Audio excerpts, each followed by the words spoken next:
ከተራራው ላይ ክፍል 14 ፏድና ሙና በፍቅረሽ እሳት ባንቺ ሱባኤ ጨለመው ነጋ መጣ ትንሣኤ እሳት ያበራል ይላል። አሰላሙ አለይኩም ወራህመቱላሂ ወበረካቱ። ውድና የተከበራችሁ የአብዲቲው ፋሚሊያንስ እንዴት ናችሁ? ተራራው በክፍል 14 ዛሬ ከች ብሏል። እስኪ እናስቀጥለው። ፈገግ ስል ድፍረት አገኘች መሰል ውትወታዋን ቀጠለች። በላ ንገረኝ አለች። በጉጉት ትመለከተኛለች። ታሪኬን ዘና ለማለት እየሞከርኩ አጫወትኳት። ምናልባት ለሚሰሩት ስራ ይጠቅማቸዋል ይሆናል ብዬ አስቤያለሁ።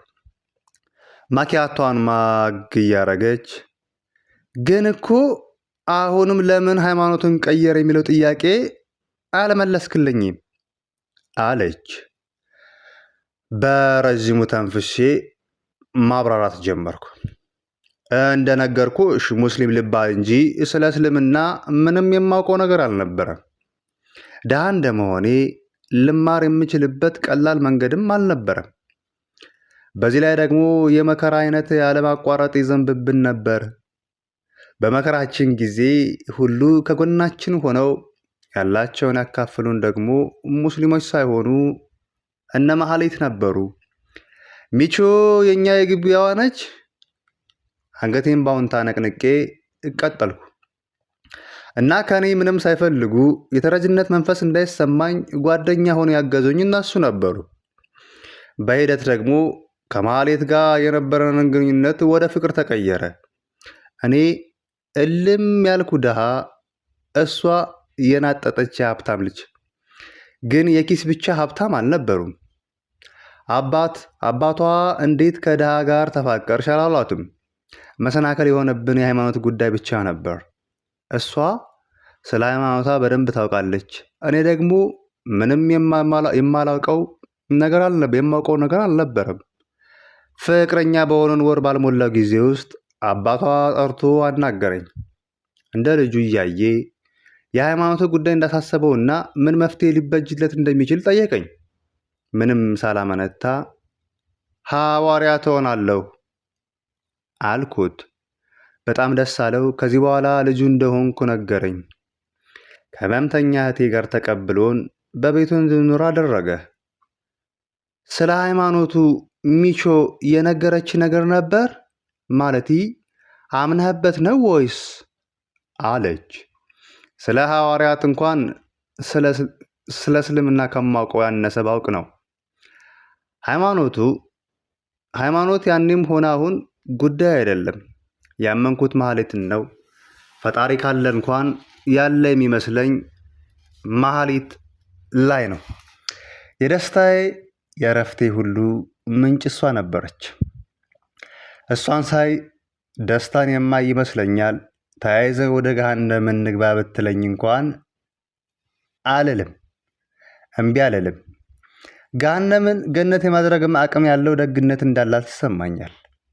እንደዚያ ተርቤ በእጃ የበላሁትን አልረሳም። በእያንዳንዱ አዲስ ቀን አዲስ የማስታውሰው ጨጓሬ ሲነድ መሐሌት ያጎረሰችኝ ጉርሻ ነው። ሙስሊሞችን ሳይ፣ በተለይ ሙስሊም ሀብታሞችን ሳይ በጣም እናደዳለሁ። እኛ ስንራብ እነሱ ከቤተሰባቸው ጋር በምቾት ይደሰቱ ነበር። እዚያ የመከራ መሸሸጊያ ተራራ ላይ ስናነባ አንዳቸው እንኳን አለንላችሁ አላሉንም። እህቴ ሃይማኖቷን መማር ፈልጋ ገንዘብ ስለሌላት መማር አልቻለችም። አንዳንዱ በራሱ ጫማ እየለካን ስለ እህቴ ቀሚስ መወጣጠር ሊወቅሰን ይፈልጋል። እሷ እኮ እሱን እንኳን በስርዓቱ ለመማር ፈልጋ ገንዘብ የላትምና አልቻለች። እኔን ከሴት ጋር በነበረ ግንኙነት ሊተቹኝ ይፈልጋሉ። እኔ መጀመሪያ እምነቱን ሳውቅ ነው እኮ እንደሱ ሊያሳስበኝ የሚችለው አይዳል እንዴ? መጥፎ ነገር መፈለግ ብቻ ስትሳሳቺ ያሉ ሲሮበሽ ግን የሉም። በሰዎች ደግነት ተማርከሽ ሃይማኖትሽን ስትቀይሪ በዘይት አታሏቸው እያሉ ያሙሻል። እምባ አይኗን ሞልቶ ለመውረድ እየታገለ ሳገበጣጠረው ድምፅ ግን እኮ ሃይማኖቱ እንደዚያ አይደለም አለች። እኔ ሃይማኖቱን ሳይሆን ሃይማኖተኞችን ነበር ያገኘሁት። ወሬ ሳይሆን ተግባር ነው የሚታየው። እህትህስ? እሷስ እንዴት ሆነች? አለች። ሕክምናዋን ተከታትላ አሁን ባለትዳርና የሁለት ልጆች እናት ናት። እሷም ሃይማኖቷን ቀየረች? አልቀየረችም። ሙስሊም ነው ያገባችው። አዎ። ልጅቷ እየተንሰቀሰቀች ማልቀስ ጀመረች። አቅፌ በላብላት አልኩና ሙስሊም መሆኗ ትዝ ሲለኝ እጄን ሰበሰብኩ። እንድትረጋጋ በማሰብ ሰፈርሽ የት ነው ብዬ ጠየቅኳት። እምባዋን እየጠራረገች አየር ጤና አለች። ሰዓቴን ስመለከተው የትምህርት ሰዓታችን እየደረሰ ነበር። እንድንመለስ ጠየቅኳት። ሂሳብ ለመክፈል ከተጨቃጨቅም በኋላ እሷ ከፍላ ወደ መኪናዋ ተመለስን። ወደ ጥቁር አንበሳ እየነዳችው ዋናውን መንገድ እንደያዝን ከዚያ በኋላ ወደ ድሮ ሰፈር ሄደህ ታውቃለህ አለችኝ። አላውቅም። የሰፈሩ ስም ሲጠራ ትዝ የሚለኝ ያሳለፍነው መከራ ነው። አባቴም እናቴም የሚሞቱበት ሰፈር ነው። ብሄድ እዚያው የምቀር ድጋሚ ድሃ የመሆን ይመስለኛል። ድርሽ ብዬ አላቅም። በአቅምህ የድሮ ሰፈር ላይ የነበሩ ሰዎችን ለመርዳት አልሞከርክም? እኔ አልሄድም እንጂ እነ ማህሌት አሁንም ይሄዳሉ። እንቱዬም ትሄዳለች። ልጅቷ መረበሿን ላለማሳየት እየጣረች ድፍረት አይሆንብኝና ድጋሚ ብንገናኝ ደስ ይለኛል። እዚህ ሳይሆን እዚያው ሰፈርህ ማለት ነው። ቢሮአችንን ባሳይህ፣ ፕሬዝዳንታችንን ባስተዋውቅህ ደስ ይለኛል አለች። ችግር የለውም። ስራችሁ ተመችቶኛል። ቀኑን ንገርኝና ከሚቾ ጋር እንመጣለን። ሲመችህ። ጥቁር አንበሳ ሆስፒታል ግቢ ውስጥ ገብተን መኪናዋን ቦታ ፈልገን ካቆሙም በኋላ ወደ ክፍል ገባን። የተቀመጥነው አብረን ነበር። ትምህርቱ እንዳለቀ ተማሪው በግርምት ይመለከተን ጀመር። በፍጹም ይሆናል ብለው ያላሰቡት ነገር ያዩ ይመስላሉ። በእርግጥ ከሙስሊም ተማሪ ጋር አብሬ ስቀመጥ የመጀመሪያ ነበር። ከወትሮ በተለየ ፊቴ ላይ ፈገግታ ነበር። ልጅቷ አስገድዳኝም ቢሆን ስላወራሁ ደስ ብሎኛል። ስምሽ ግን ማን ነው? 5 ዓመት አብረን ተምረን ስሟን አለማወቄ አሳፍሮኝ በግርምት እያየች የምርህን ነው ማለቴ አታውቀውም አለች። አንገቴን በአዎንታ ነቀነቅኩ። እየሳቀች ሀፊሳ እባላለሁ አለች። ከሀፊሷ ጋር እስከ መኪናዬ እያወራን ከሄድን በኋላ ተሰነባብተን። ከእሷ ጋር እንደተሰነባበትን ማህሌት ደወለች። ሚቾ የኔ ቆንጆ፣ አብርሽዬ፣ ማር፣ ወይ ምን ልታዘዝ? ከክላስ ወጣችሁ አይደል? አዎ፣ አሁን መኪና ውስጥ ገባሁ። እየመጣው ነው። በቃ አፍጥነው፣ ሁሉም ሰው መጥቷል። አንተን አይቀረኸው። ዋን ላስት ቲንግ፣ ርችት ረስቻለሁ። ይዘህና። ሰምቻለሁ ክብሩነቶ። በ180 ነው እየነዳሁ የምመጣው። ስርዓት ያዝ። ሳኩኝ። ተሰናብተን ወደ ቤት መንዳት ጀመርኩ። ያዘዘችኝን ገዛዝቼ ቤት ደረስኩ። ግቢ ውስጥ ድንኳን ተጥሎ ምግቡ ሁሉ በየአይነቱ ተዘጋጅቷል። ገና ስገባ ምህረት እየሳቀች በልጅ ልደት ቀን እንኳ ክላስ የማትቀጣ ጉድ አለችኝ። የሳኩ አቅፊያት ወደ ድንኳን ተጠጋሁ። የፌሎ ልጆች በሙሉ አሉ። አብዱኬ ልጁን አቅፎ እንደቆመ እሺ አባትየው፣ ለልጅ ልደት እንኳን ቀድመህ አትገኝም አይደል? ምን ነው ግን እኔ ካልገባሁ የአስተማሪው ልብ አይመታም አልክ አለኝ። የሚያምር እርሳስ ቀለም ያለው ሱፍ ለብሷል። እየሳኩ ተጠመጠምኩበት። ምህረት ርችቱን ተቀብላኝ ሄደች። ሁሉንም እየዞርኩ ሰላም ካልኩ በኋላ ማህሌት ደወለችልኝ። አልደረስክም እንዴ? ገቢ ውስጥ ነኝ እኮ። እና ልብስ ቀይራ መኝታ ቤት ነን። ወደ መኝታ ቤት ስገባ ሚቾና እንቱዬ ልጃችንን እያለበሱ ነበር። ሶስቱንም ስሜ ልብሴን ቀያየርኩ። ተዘጋጅተን እንደጨረስን ሚቾ እስኪ ዳር አንተን ካላየ ከዛ ክፍል አይወጣም፣ ፕሊስ ሂድና እንደጨረስን ንገረው አለችኝ። ወደ ቢሮው ሄጄ በሩን ከፈትኩና ክቡር አቶ በየነ ትወጣለህ ወይስ በግድ ጎትተን እናስወጣ አልኩት።